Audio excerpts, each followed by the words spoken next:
President Barack Obama on there a lot. Yeah. And I see Oprah Winfrey on there a lot as well. You'll see that. And what's her name? Jameson, the astronaut lady. Oh yeah. Right, Jameson. What? I forget her first name. Is it Maya Jameson or? It's not. Shouts out to Dr. Maya Angelou though. Jesus. R.I.P. Apparently, we need a lesson as well. But so are you looking up astronaut lady? Of course. Oh, if I can spell astronaut right. Did you just call it an astronaut? There's so many octonauts. I might say, is she a May Carol Jemison? May Jemison. That's what I was. Yes. That's what I was like. It's not far from Maya, yes. But yes, May Jemison. Yes. So, but yeah, like you said, you see the same iconic names year after year, and we don't do a lot to look at our current history. Yeah, there is history within the last, 40 to 50 years that is almost dismissed. Yeah. And I just pray that it's not replaced by, and this is no shade to anybody. No, go ahead. But I pray that it's not replaced by people like Travis Scott, R. Kelly. Oh my God. Oh, God. You gotta take a sip on that. All these rappers, Kardashians, like. Well, that ain't Black history. They think they are. But hold on. Speaking of that, did you see the meme this week that said that the little friend, what was it, Jordan Woods? Yes. Telling something, Jordan Woods is the first successful black woman to pull a Kardashian on a Kardashian. I died laughing. That's what you get. But anyway. It was kind of funny though. Yes. So what are some of our tips to stay grounded and make sure our children stay knowledgeable and understand where they come from? So, like I said, I found a few tips. I have seven of them that we can kind of discuss. And the first one is to start with earlier generations. I like that. Just start with, you and the kids sitting down talking to your grandparents, your great-grandparents, if they're still alive, your aunts, your uncles. Especially if you have family that's immigrated from a different part of the world or the country or something like that. Get with them, learn what they, just listen to them talk about the stories about the way they grew up and their childhood, back in the day, the old days, the old country, all that good stuff. Just, listen to those stories. And I didn't appreciate it, back when I was a kid, but I always remember my dad talking about growing up. My dad's from rural Alabama, and he would always talk about Miss Maybell's Pond, and then now I'm like, I'm so sick of them stories. But, I get tickled when I hear him telling it to my girls now. Right. He'd be like, did I ever tell you, about Miss Maybell's Pond? Or even when he say, did I ever tell you was as pretty as a little speckled bird dog on a little red wagon? Oh, I don't get no country to that. No, it don't. Look, I even had to be like, yes. Yeah, and I'm with you. I'm the same way. I'm an only child, and on my mother's side, I'm an only grandchild because she's an only child as well. So growing up, I was around a lot of adults, and so I heard a lot of stories.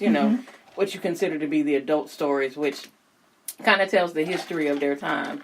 And I remember the road trips, really, this is so boring. And, they may spend 3 to 4 hours talking about the old city, the area where they're from, or they're talking about just the stories of how we went from segregation to integration and the struggles and things like that. My mother, grew up in segregated schools in the state of South Carolina. She can tell you all about it. The high school she went to is no longer in existence. So, there are history pieces like that that that you hear then, like you said, that you don't appreciate it. But now, I get the full circle. I get how that is, why you need to commemorate moments like that, why that's so important as to where we stand now, and why it's necessary to continue to tell those stories to our children. Because, like you said, they only know what's in front of them. They only know what you and so I won't allow anyone else to teach my children their history. They can collaborate and they can chime in on it, but this household will teach my children their history. Because, and you know what, I think it's really cool, we see people like John Lewis was honored last night at the Oscars and everything. But oh, Oscar so black. Go ahead. It was so good. Hashtag. But when you really start to talk to your elders, you realize how many of your family members and they knew these people. We're in awe of these people. We think they're giants and legends in their own time. No, they marched right along with them. But they was with them as well. Right alongside. But we're only celebrating a few. But if we really took the time to learn about our families, we could be celebrating them as well. Like my mother is a social worker by profession. She's a college professor now. But she was the first African American social worker in the county that she grew up in. Yes. Really? Yes. Yes. So you Black History 365. Absolutely. And then so there's so many more stories like that you can tell within your own family. You don't have to look for these, like you say, these iconic figures which paved the way, absolutely. But we've done historical... Because they didn't do it themselves. No. And they did it long before social media, so they had to have had a network of people to help them. And an impact. And so, there are lots of things, like you say, you can tell within your own family that your children can identify who they are and where they come from and appreciate where they are now. Yeah. So, I think that's something we should really, really work on. The second thing that we can do is learn with food. Now, see, that's me. I like that. You got excited about that. Yes, because, girl, because the soul food is the heart of our community. I mean, understanding why we put certain dishes together because it was out of the struggle. Now, a lot of things we do now, we've so-called gentrified a lot of recipes and we do a lot of stuff, but understanding why we use things like fatback or ham hocks or, hog maws, things like that, understanding why that of the culture why it was so important then because there was not much to pick from. Right. So understanding why we cook with those ingredients and they were made out of love and they were, of course, awesome because we still continue to recreate these recipes. But I like a good old home-cooked soul food meal. I don't want hog maws, Ma. If you put, you do Mama some smoked turkey necks, I'll take that. We go, of course. Now, we, of course, like you said, we've gentrified everything now. We don't use a whole lot of pork and everybody's using smoked turkey and things like that. But every now and then, I'll buy a ham hock. I wouldn't even know what to do with a ham hock. Yes, you boil it just like you do the turkey. I honestly wouldn't know what to do with a ham hock. Yes, it's the same process. Just cook it down and put your greens and your beans in or whatever like that. I'm going to stick with a smoked turkey. And you know what's funny? It's also, since we just kind of entered the new year last month, it's things like why we eat collard greens and John. Right, black eyed peas. Now in our family, we ate field peas. We didn't eat black eyed peas.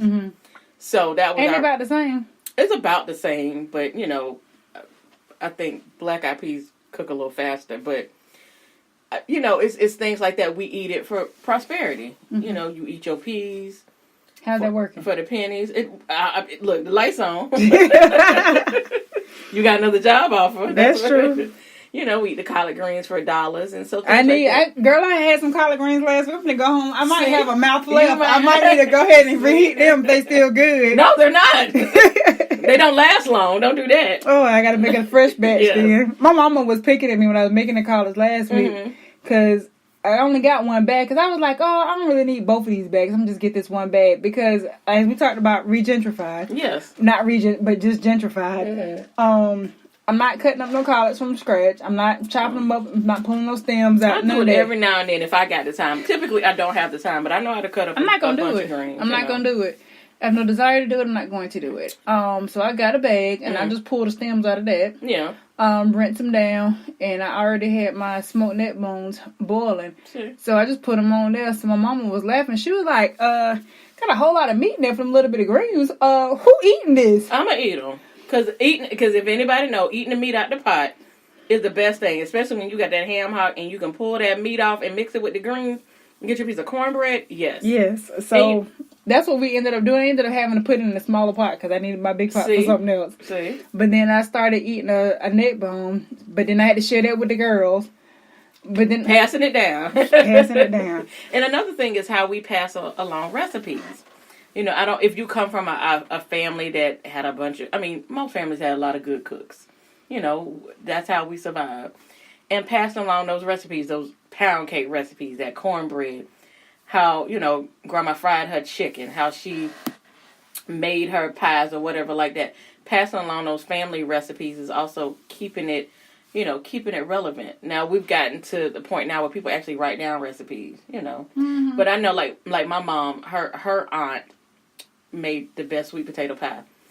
My mother still has the recipe when she probably wrote that recipe down probably over 40 years ago. And you can see, like, the paper is so greasy. Like, you know how, like, it becomes so greasy that the paper is sheer now? Yes. That's how it looks. And she brings it out every holiday season.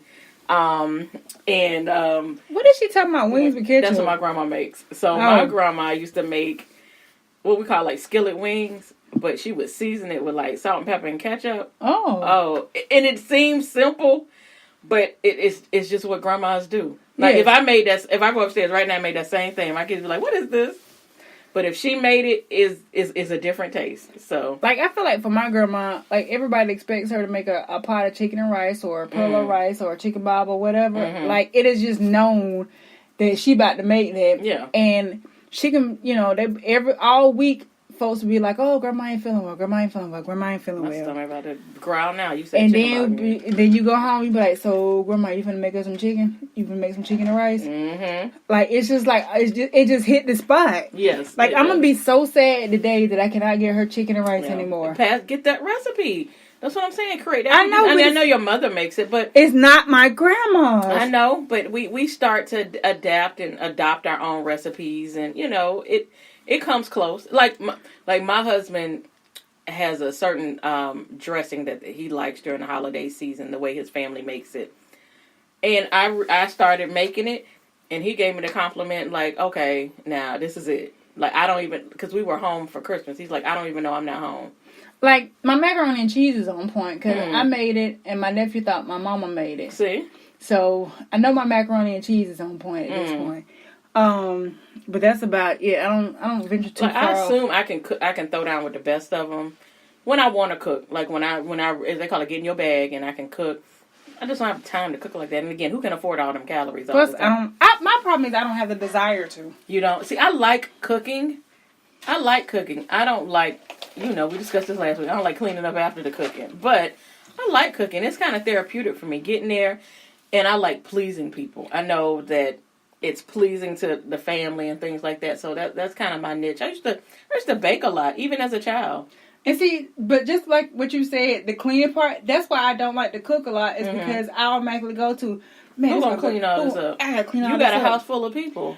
And I have to clean all this up. You got a house full of people. If they eating, they got to help clean. But... Yeah. Yeah, but the food part is good. And Pass those recipes down, generation I do come from a family of cooks. You See? know, my auntie in that seafood kitchen. When people come to the beach, she worked at like one of the best seafood restaurants on the beach, and folks be like, and she got the secrets, pretty much. And that's what I'm saying. You need it, and if you don't take them, get them and pass them to me. I'll cook them for you because I'll do it. So the next is, of course, with our children to visit cultural festivals and museum exhibits, which is good. Have you been to the Apex Museum? I have not. I haven't either. We should take the kids and let's do it. Report back on that. Yeah, let's do it. So, in case you don't know, the Apex Museum is a Black History museum here in Atlanta. It's not one of the more popular museums, but I think over the last few years it is gaining momentum as people are just really seeking to reconnect with their heritage and stuff like that. So, yeah, I think we should take a trip to the Apex. Yeah, and you know what? I mean, and of course, living in Atlanta has a lot of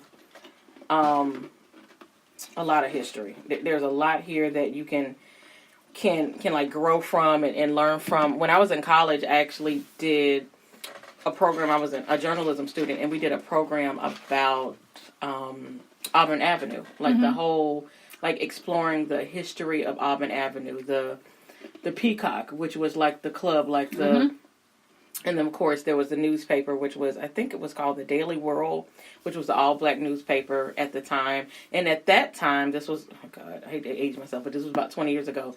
It was actually still in publication, very limited, but it was still in publication. And so you do stuff like that. Like, Atlanta has a rich culture. I mean, the civil rights movement basically came through here, with a fire. But we got to explore a lot of those things. Like you said, sometimes we got to step out of the suburbs and show kids, like, okay, this is what it's about. The black church is big for that